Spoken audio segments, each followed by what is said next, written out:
Hello there my fellow holotable heroes and welcome to another Galactic challenge video. As you've seen, a little bit different video quality today, no webcam. I'm just having a large DIY project right now at home, so I'm unable to give you the usual Bit Dynasty experience, but at least I can create a video for you and show you how I got max rewards. Now before that, last week's Hutt Cartel challenge was an RNG fest. Oh boy, wait till you try this one. Anyway, more about it later. So as always, I'll cover first the modifiers, the feats, and then show you the battle. In total, I actually have today for you six battles actually in total for you today. So the first one will be Hutt Cartel, then 2 Undersize teams, and then 3 different teams for the turn meter removal feat. But otherwise, let's just get started with modifiers. The Dune Sandstorms. Now this modifier is a part of the problem here, just because the enemy, they got lots of health steal, then also they got the revives, they got revives from Aiden's buff, Aiden is cleansing, so they have lots of way to keep shaking off this damage over time, whereas you don't. So actually modifier is working against you a lot in this one. However, we do have Hutt Cartel here, nice modifier that allows you to basically cheese a lot of these challenges, even with lower gear Hutt Cartel, as long as you got Relic Cad Bane in most cases. And then the Endless Ranks, that's the modifier here. For the Imperial Troopers, they get 3 revives shared across the team, and these revives can't be prevented. Like Aiden's revives can be prevented, these ones they can't be. So I have to take them out multiple times. In terms of feats themselves, win with a full team of Hutt Cartel units, because usually it's always been like this. Once you get your Hutt Cartel feat knocked out, you can take a deep breath, because you've done the difficult bit. But this time, even the 2 remaining feats, could be quite challenging just because of this Aiden team. She starts with 100% their meter, they're very fast, they have 4 AoEs, they do a lot of damage, they're really totally juiced up, they're counter-attacking, reviving, so it's definitely a little bit more challenging to get this done without Galactic Legend. But anyway, I was able to get it done, so let's just start off first with my Hutt Cartel team. Now as always, I'll be going with Cad Bane lead, because his contract is very easy to trigger this time, especially because those damage over times that are applying on the enemies, it looks like they count towards the progress of your contract here for Cad Bane, so that would be very easy you'll pretty much get an instant contract. Now I do have him modded as always for defense, protection. This time I actually was trying out and put critical avoidance arrow on him, just because Aiden's in beginning, if she crits him, he will lose almost all his protection, then an AoE from Magma Trooper, and he'll be out of protection and your team will die. So I thought, what, let's try critical avoidance arrow here. However, what in the end was the difference for me, which was dodge. As you can see, Cad Bane has 14% dodge in beginning, so after multiple tries he finally dodged that big AoE in the beginning from Aiden, and that allowed him to survive. In other cases, you get hit by the AoE, and then Magma Trooper sometimes will use his basic targeting somebody else than Cad Bane, and then you can get your plays rolling. However, here evasion plays a big part of Cad Bane, just because also once the contract is triggered, his payout grants him additional 25% evasion. So once you got your contract triggered, your evasion is at 39%. So then he was also able to evade a couple of other attacks there, so he can stay alive. That's why it's a bit of an RNG here, but you'll hopefully get it done. Boba Fett, I modded him for as much speed as I could, as well as potency, so he can get out quickly, get ability blocks on everybody. Same thing with Greedo, speed as well as potency. Hopefully we can land those thermal detonators reliably, so then Leia can obviously trigger them. Chrysanthemum, I don't know, he's low gear, doesn't matter. I just modded him for tenacity. Hopefully he can resist something, but it won't matter anyway. And Leia again, speed and potency for her thermal detonators, hopefully landing quite reliably. So this is my usual team, so let's just hop in, and I needed about 25 attempts I think to get this done. But anyway, there we go. Cad Bane dodging that first hit, that was very good. They go AoEs. Now I can go targeting Aiden, so you ability block her for 2 turns. The other guys will get ability blocked only for 1 turn, and there you go, contract triggered already. So I don't know, I didn't do a whole lot, so I think it has to do something with those damage over times. But on that, keep throwing thermals with Leia, with Greedo there. They're getting a couple of AoEs. Let's go ahead, stun Death Trooper, and they started slowly exploding from thermal detonators, damage over times. We got lots of protection up, as you can see on Cad Bane, because of all those thermal detonators exploding. So at this point, the only threat really is Death Trooper, maybe getting out an AoE and dispelling your protection up. I also put a stun over on Iden there with Cad Bane, so she can't cleanse off everybody. There we go. We got everybody low already. Let's just go ahead. Let's get more thermal out there. Okay, there we go. And that's it. I had another lucky dodge there. But remember, now we do have 40% dodge chance with Cad Bane with the contract. So this is less likely to happen. And I'll just have to go through Death Trooper. Counterattacks are definitely annoying. But we'll just have to get through them. They also have revive buffs on them, both Snow Trooper and Death Trooper, and that's why both Greedo here and Cad Bane are good on their special abilities. They remove buffs and stun, so that's how you can get around those revive buffs on them. But on that, just keep going. We'll almost get Death Trooper out. As soon as Death Trooper is down, to be honest, there is no really threat of you losing. You're just stacking up here. However, eventually there is a little bit of as well challenge here. Once you get only down to like 2 targets, you don't have a whole lot of thermal detonators exploding, so you're not getting as much protection up as you would have liked. And Cad Bane, as you can see, he's got a lot of damage over times on him, so eventually damage, because of all those damage over times, he dropped below 100% protection. Chrysanthemum lost the taunt and I lost the team, but luckily there I then died off from damage over times in the end. So definitely a huge RNG fest here.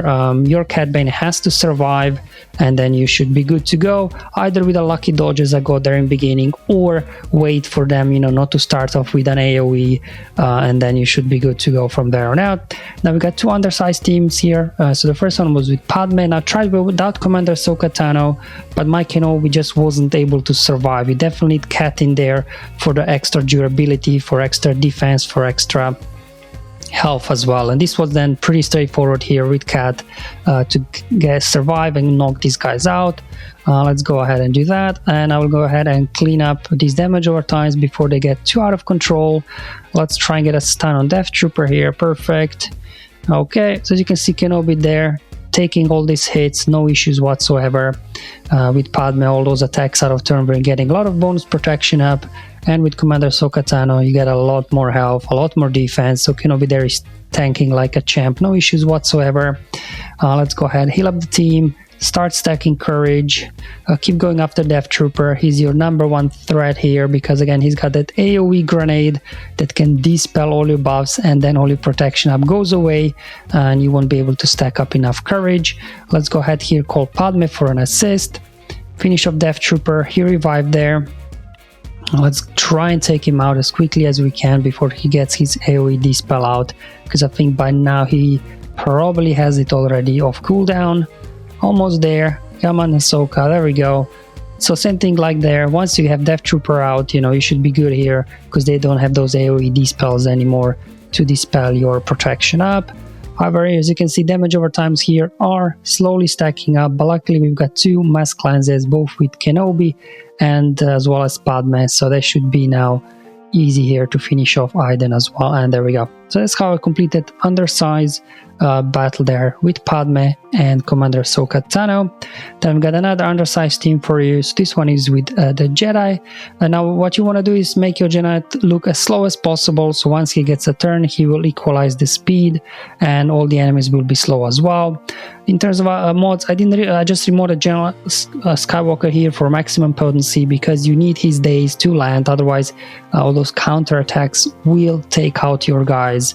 So the idea here is Savior gets triggered, and then Anakin gets a bonus turn or whoever, and then you can start Heroes Arise, give turn over to Luke, and you can get your things rolling from there on out. So you can see Savior triggered, now I can go ahead use Heroes Arise. Luke gets a turn, so I can go ahead stun everybody, and then Gas gets a turn and he can go ahead hopefully land the days. Unfortunately, landing days on Iden was quite challenging, so this little bit complicates things in the end without days on her. But right now you just have to go around here, and first exhaust the revives. I'm just going after Magma Trooper because he's getting a bunch of bonus turn meter every time damage over time lands on him. Once he's down, I can now take out Death Trooper as well, and then I'm just going to leave Iden alone for last because she'll just revive if we take her down. So let's just go ahead, take out her minions again. Let's go ahead, swap turn meter, and this is where landing days on Iden would help because now she's counter-attacking, and look at this. She's one-shotting our guys. But luckily both Jon Skywalker and Luke Skywalker, they're both quite durable. Let's go ahead here. Let's try and land the days now. Perfect. Finally got a days on her, and then she died from damage over times. So these are the two undersized teams that I was able to get to work without using Galactic Legends. So now let's move to turn meter removal. So you've got various teams, probably they can do this. I decided to give General Grievous a go, just obviously because of the turn meter train we get rolling. And that's what you want. You have to restart until they one-shot your new team beginning. Then give turn to your General Grievous. You can get AoE, which removes turn meter, gets target locks going, and then you can keep removing turn meter from them as well anytime you get an AoE, and that's how I got 400% turn meter removal.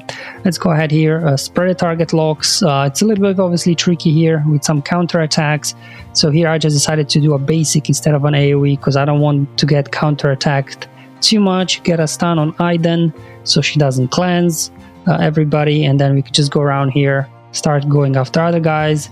Just basics here. I don't want to get too many counter attacks because I don't have target locks yet on everybody. Down goes Magma Trooper. Now we got target locks on everybody, so we will stop their counter attacks. However, once you defeat them, obviously they will lose target lock. Here comes the counter attacks again. Another AoE, more turn meter removal. Again, leave Idle alone because you want to defeat her allies first, and that's it. So definitely General Grievous, as long as you get this RNG that they take out Newt first, then it gets your train rolling, and that's how I got turn meter removal here with General Grievous and his droids. So we go, two more teams to go with turn meter removal. These ones we both use Han here to shoot first on Iden, and then rely on AoE from Kara to get a mass stun and turn meter removal, and that will be pretty much the strategy here. Obviously going with Beskar Mando here, so we can put damage immunity on somebody when they get him too low in health. And here comes now Kara. I modded her from potency as well just to make sure these here, her stuns, they do land. Magma Trooper again gaining all that bonus turn meter because of all the damage over times, so we'll just go after him first while other guys are stunned. I'll just go ahead, two more revives to go, another AoE, more turn meter removal. One good thing about Kara as well, whenever you do defeat Empire enemies, she's gaining bonus turn meter, so she can quickly get back to her AoEs and keep removing turn meter, keep stunning them so they can't really do a whole lot. They're pretty much stun locked. Let's see if we can take everybody out before Iden gets a turn so she doesn't die off and revive. Unfortunately, that did happen. I think Snow Trooper there will just die anyway from damage over time, so I'll just go ahead, stun Iden so she doesn't cleanse off Snow Trooper, and there we go. I'll take down Iden as well, and that's it. So this could also as well complete hindered movement feat, and then another one again, Han here and Kara, but this time with CLS. So same tricks here as with the Beskar Mando team. You stun Iden first, so she doesn't get her turn out. And then here we go, we get some counterattacks, lots of bonus turn meter, and now we just want to plow through these guys as quickly as we can because damage over times eventually will take you down here. We have no way of dispelling except Commander Luke Skywalker. He can dispel from himself. Here we go, Kara getting her AoE stun out, perfect. Again, just might as well take out the Magma Trooper. Here I'm trying to avoid attacking with Kara because then she will get counterattacked. And she won't be able to keep stunning and removing turn meter. But there we go. Now luckily she's got potency up, so she'll be reviving as well. And again, just pushing back turn meter. Let's go after here Death Trooper, finish off Snow Trooper before Iden gets a turn, and that's pretty much now another win here as well. That would get you 400% turn meter removal thanks to Kara's AoE for stunning and removing turn meter. And that's it, guys. Hopefully this video was useful and helpful, showing you different teams that I tried out that can get you max rewards. But especially Hutt Cartel is an absolute RNG fest. If you really want to go for a red crate, you just have to keep trying until your Cat Bane survives. Otherwise, you can just say, well, I'll just take my gold crate and my 2 Omicrons and get on with my weekend. Thank you for watching, guys. I'll see you in the next one. But until then, have fun, enjoy your life, and may the RNG be with you, my friends.